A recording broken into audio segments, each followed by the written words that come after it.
الحمد لله رب العالمين. لو بتتهاك الاهلي هيجيبك من قفاك. يعني ايه لو بتتهاك؟ احنا كده كده عارفين ان هم كلهم متهاكين. معلش انا عارف ان انت ما بتشوفنيش قاعد القعده دي قبل كده ما بحطش رجلي على رجل، انما الراجل ده السبب. انا بقعد في فيديوهاتي عادي يعني، فلا اوعى تكون فاكر ان ده عدم احترام ليك، لا بالعكس. انا حاطط رجلي على رجلي عشان خاطر الراجل دوت. قاعد بتفرج على ماتش الاهلي وكومبارس الصالات في نهائي الكاس. منهم لله الواحد ما عرفش يروح الاستاد، يعني بيقول لك من عين الجمهور وحاجه تقرف، بس يلا المهم مش دي القصه. المهم، فقاعد بتفرج فكالعاده دقيناهم في الصالات وبيرجعوا يقولوا ملوك الصالات وملوك ملوك الصاجات افريقيا تعرف امجاده، والنبي انا عتريس حاجه تقرف. المهم، نرجع لموضوع الناس اللي بتتهاك، المتهاكين. ايها المتهاكين اسمعوا، مش كل شخص يطلع يفتح بقه ويجعلصها ويجعرها ويعمل فيها شبح يرجع يقول انا متهاك. احنا كده كده عارفين ان انت راجل بتتهاك، احنا عارفين ده كويس، عارفين ان انتوا شويه متهاكين مع بعضيكم، بس تقول كلام تبقى ذكر. يعني انا بشر يا معلم بغلط، وانت بشر بتغلط. ممكن ننزل بقى رجلينا، خلاص ماديسون دقهم فرق ثلاثه فخلاص ننزل رجلينا عشان ما حدش يفهم غلط. المهم، انا بغلط وانت بتغلط. انا لما هغلط وده حصل قبل كده كتير، بس كنت بغلط في الاراء ما بغلطش في حد. بطلع اقول لك ايه، انا غلطت في الراي ده بصراحه، كان راي فلان اصح. مش عيب. انما لو لا قدر الله الظروف مره اجبرتني نغلط في شخص، هطلع اعتذر عادي، اقول ان انا غلطت في الفلان الفلاني. انما النوعيات اللي زي دول، نوعيات المرضى، هوريك كومنتات واحكي لك قصه صغيره كده سريعا، اقسم بالله فضايح. المهم، شويه الناس اللي زي دول عايزين اسلوب تركي آل الشيخ. والله العظيم يا ابني اسمع مني، شفت اسلوب تركي آل الشيخ لما حد بيخبط فيه بيرفع عليه قضيه؟ هو حر.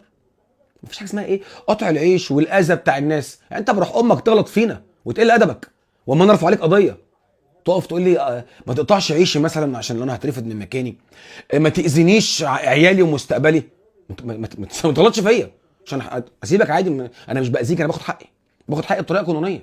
مش عايز بقى الناس، فالناس اللي زي دي نوعيه المتهاكين، شويه المتهاكين اللي احنا عايشين وسطهم دول مرضى والله العظيم. طيب هوريك كومنتات.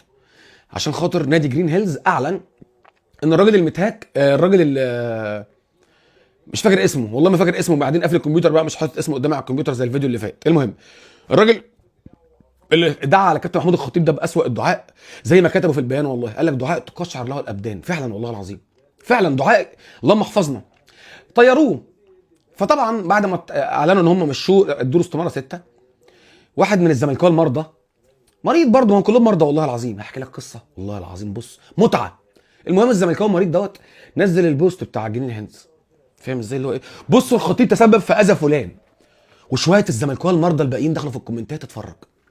ده كومنت بنت، لك ان تخيل بنت. ليه بقول لك بنت؟ انا بصراحه مش حاطط اسمها عشان خاطر يعني احنا كرجاله لو عندنا، لو انت مثلا بقيت لك راجل عندك شويه حنيه، راجل حنين شويه، في رجاله حنيه يعني شيء طبيعي يعني، دم حلو. المهم الستات والبنات دي صفه بتبقى اعلى فيهم بزياده. يعني لو انت يا عم حنين 20% تبقى الست حنينه 70 80% و100%. قلب الست بيبقى ركراك شويه اكتر من الراجل يعني.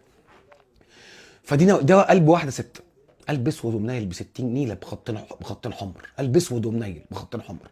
بص ده كومنت واحد تاني، مصايب والله العظيم مصايب. اجي لك بقى للقصه عشان اعرفك والله العظيم كان عندهم حق. سريعا كده، كنت قاعد في مره من فتره، من زمن كبير، فقعدة جواز، عريس اعرفه واعرف العروسه بيتقدم يعني، اقسم لك بالله. الست والده العروسه تقول لي ايه، نيرت على وداني كده، قالت لي اسلام هو العريس ده زملكاوي؟ فقلت لها اه طنط. وعارف اسبهليت كده الوهله اللي هو ايه، حضرتك بتقولي ايه، عيب، احنا ناس مثقفه وعاقله وست مثقفه ومتعلمه ودرجه عاليه من العلم. انا مش عايز اقول حاجه عشان ما حدش حتى ايه من الناس اللي عندي القريبين يفهموا بتكلم على انهي اسره يعني، عشان عيب. دي ناس تعرفني وتعرف ناس يعني، اكيد اصحابي عندي من الفولورز. المهم، فست عندها درجه علميه قويه. فقلت لها حضرتك بتقولي يا طنط يعني عيب، انتماءات الرياضيه دي حاجه تانية. اسمع بقى. قالت لي ايه، قالت لي اسلام انت بتهزر، انت عارفني انا ما بتفرجش على الكوره قوي زيكم، الستات بطبعها ما بتتفرجش زي الرجاله، ده شيء طبيعي. قالت لي دول مرضى، ده مريض يا اسلام، الجمهور ده 90% منه مرضى. الله اعلم يا ابني هو من الناس المريضه في الزمالك ولا من الناس الطبيعيه زي حالاتنا احنا، متعصبين في التشجيع ونشجع الاهلي بقلوبنا، انما عارفين ان الزملكاوي ده اخويا واخوك وممكن تبقى اختي وممكن يبقى جوز اختي المجنون فاهم كده. قالت لي لكن ده بقى هيخص بنتي. الاهلي يا ابني يكسبهم زي كل مره، يطلع نكده على بنتي وغبائه ومرضه وتخلفه على بنتي، هروح اجيب كرشه بسكين والله العظيم دغري كده. وانا برضو عارف بسمع الكلام، مش منطق، مش منطق ان ارفض عريس عشان اهلاوي او عشان زملكاوي، الحق اتقال يا اخي، حتى مش من الدين. انت فاهم، اذا ترضون دينه واخلاقه جوزوه. ده وصايا النبي عليه الصلاه والسلام. فانا شايف الموضوع مستفز. المهم عشان ما اطولش عليك، الخطوبه تمت بالعافيه، والست اقسم بالله ام العروسه عارف قرفانه، وتقول لي مش بالع على الواد ومش مستريحه له، وانا بقول لكم اهو 15 يوم وانت العروسه بتتصل بيا، عارف في 1 2 3 4 5 عشان في قاعده عشان نطلع بمرض الله، ادوا للراجل ده حاجته، الناس ما شاء الله محترمه يعني. انا مش عايز اكمل شبكته كاني وماني وهداياه واللي في 15 يوم.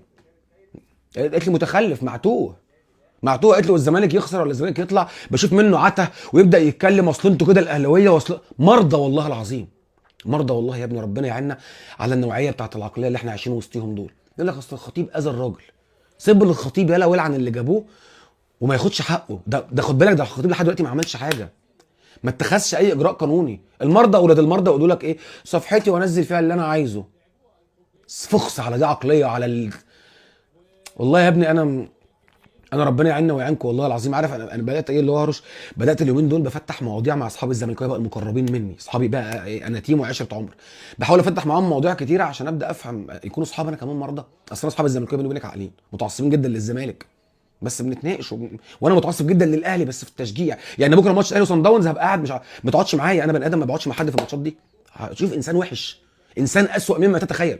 الناس دي الزملكاويه اصحابي دول نفس الكلام هم بيتفرجوا على الزمالك، انما احنا قاعدين مع بعض انا راجل طبيعي. انا باخد ناس زملكاويه معاهم ماتش الاهلي والزمالك مروحهم معاهم موصلهم عادي، انا راجل طبيعي عارف ان دي كوره. انما اللي احنا عايشين وسطهم دول ربنا يحفظنا منهم. ودمتم كومبارسات ودمنا اسيادكم، هنفضل كل يوم عارف كل موتوا بغيظكم، هنفضل كل يوم نعرفكم ان انت حصاله، انت كومبارس يالا، انت كحيان يا محمد، هنفضل كل يوم نعرفها لكم عشان احنا بنعمل التعصب. سلام يا معلم، وربنا يبعدنا عن المرضى دول.